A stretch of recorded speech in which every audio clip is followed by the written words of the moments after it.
Hello, everyone. Welcome to another episode of Sam's Financial Corner. My name is Sam, and I create solutions, and I'm here to help you create solutions about your money. Whew, that's a long tagline, but it's my favorite. It's mine.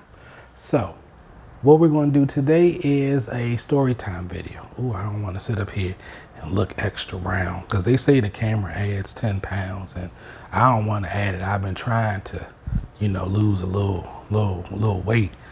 Because I have it's not really a six pack. I call it my one pack because, you need that extra insulation over the six. I don't want my six abs, to be naked. So then I just have the one ab over it. It protects it and gives it security. So let me stop trying to be silly. All right. So let me get into the video. So today we're going to talk about the 60-40 rule in investments and why it doesn't work. And I'm going to, give you just a quick story. So I worked at this organization. It was a nice organization. I had a lot of fun. It was a great group of people. So one of the ladies, her husband came in and he was giving people retirement advice. And,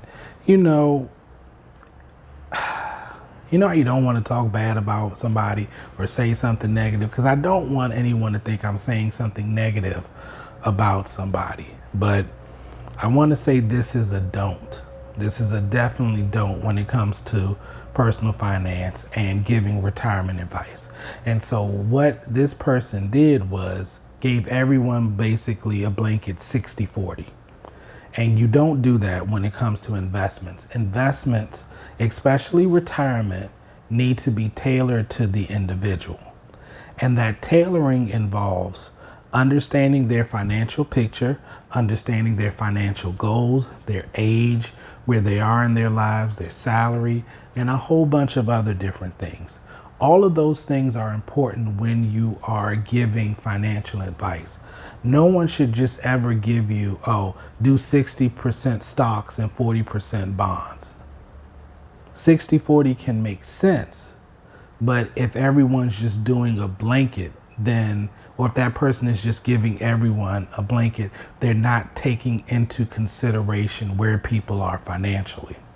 So what I want you to do is, as you have people out here, and trust me, in this day and age, everyone is giving advice. Everyone is a subject matter expert. Everyone knows everything. Even I'm doing it.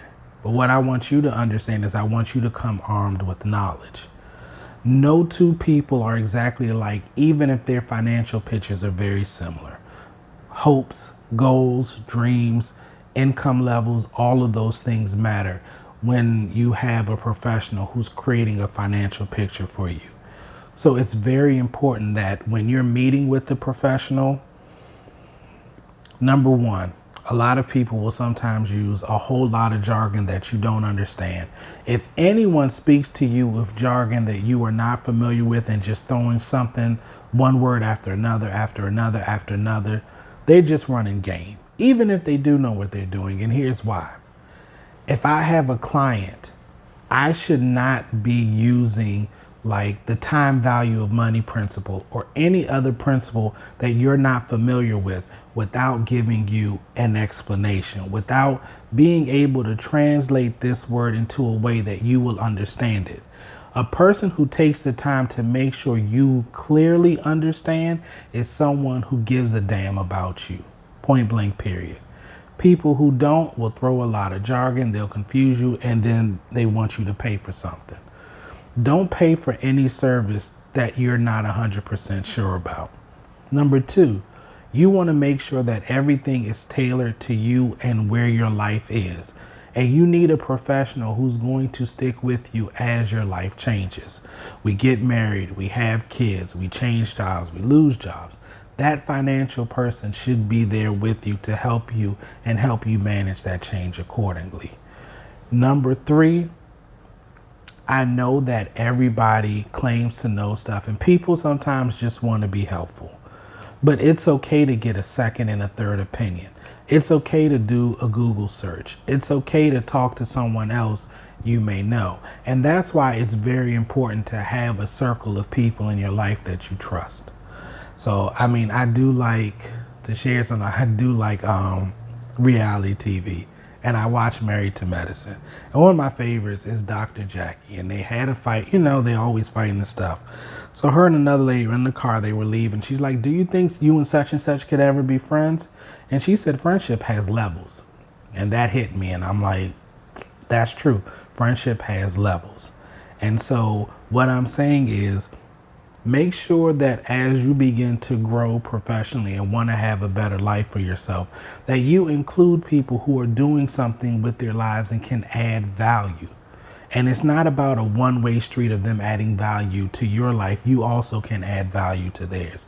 Reciprocity is important. And at the end of the day, people don't want to feel like they're being taken advantage of, and you don't either. So make sure as you're taking, you're also giving. Having different circles in your life is very important, because you always want to have those people that make some sense. And, you know, no matter what, we all have those family members that do other stuff too. Hey, look, your family is your family. Your friends are your friends. They are who they are. But my point is, make sure you always keep yourself insulated with a group of people who can give you knowledge and give you advice when you need it. Everyone doesn't know everything, but it's good to have people who can point you in the right direction. All right, so that's it. Thank you for watching. Again, my name is Sam, and I create solutions, and I'm here to help you create solutions about your money. Please like, comment, and subscribe. And I created my first online course entitled The Psychology of Money. The link is in the description. Please check it out. We really have to get smart about our money, and it's really time to start laying that foundation. You can't sit up here, and I just want to say this real briefly. In this day and age, and with everything that we have going on, we have so many people selling us pipe dreams. Well, you do this. And I mean, everyone now is talking about an LLC, and it's great. Don't get me wrong, because I want to talk about it as well in future videos. But it doesn't make sense to talk to people about business. It doesn't make sense to talk to people about creating an entity and creating tax, havens and doing all of these things if a person isn't even balancing their money, if a person is riddled with debt. It doesn't make sense to talk about business if their personal life is not all together. So my goal is to really help you get everything together. So I have the course, The Psychology of Money. I have some other courses that I'm working on that are coming down the pipeline, and I have some other things.